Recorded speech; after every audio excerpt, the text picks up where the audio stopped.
नमस्कार बच्चों। यहाँ पर मैं आपको सिखा रहा हूँ कोयले का दहन। सबसे पहले मैं आपको बताता हूँ दहन क्या होता है।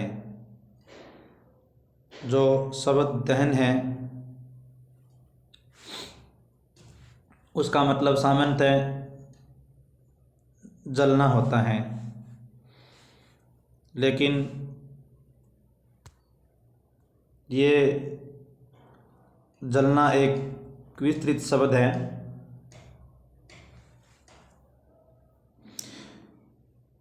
दहन होते समय हमें पदार्थ जलते हुए दिखाई भी दे सकता है और नहीं भी।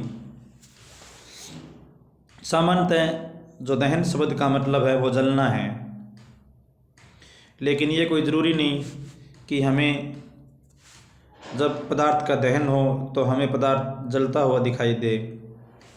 वास्तव में किसी पदार्थ में जलने के स्थान पर ऊष्मा का उत्सर्जन भी हो सकता है, जो कि विभिन्न प्रक्रम में उपयोग में लाई जा सकती हैं। तो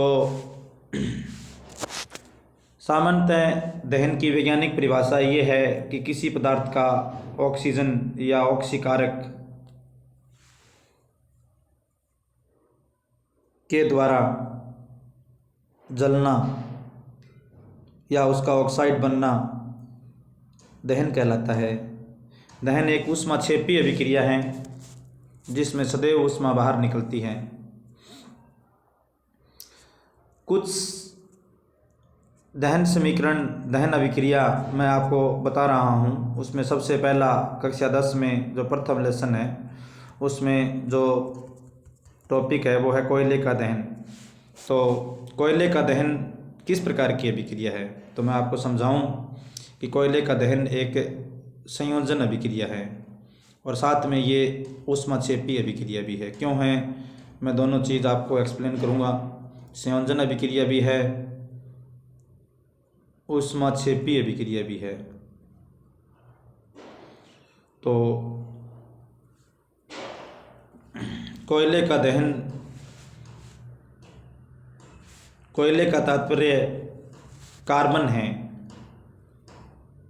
और दहन मतलब ऑक्सीजन की उपस्थिति में ऑक्सीकारक ऑक्सीजन है। तो कार्बन कोयले का दहन करके जो पदार्थ बनता है वो पदार्थ कार्बन डाइऑक्साइड बनता है। अब प्लस इसमें ऊष्मा निकलती है। तो पहली बात तो ये है कि देखो, दो पदार्थ जुड़कर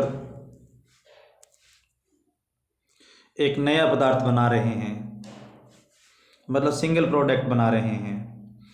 दो पदार्थ, एक तो कार्बन है एक ऑक्सीजन है, ये जुड़कर एक सिंगल प्रोडक्ट कार्बन डाइऑक्साइड बना रहे हैं। तो ऐसी अभिक्रिया जिसमें दो पदार्थ जुड़कर, दो अलग अलग अभिकर्मक जुड़कर एक कल उत्पाद बनाते हों, वह संयोजन अभिक्रिया है।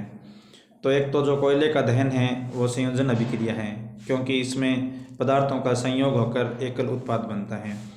दूसरा, ये ऊष्माक्षेपी अभिक्रिया है। ये ऊष्माक्षेपी अभिक्रिया इसलिए है क्योंकि इसमें ऊष्मा है वो बाहर निकलती है, इसलिए यह एक ऊष्माक्षेपी अभिक्रिया है।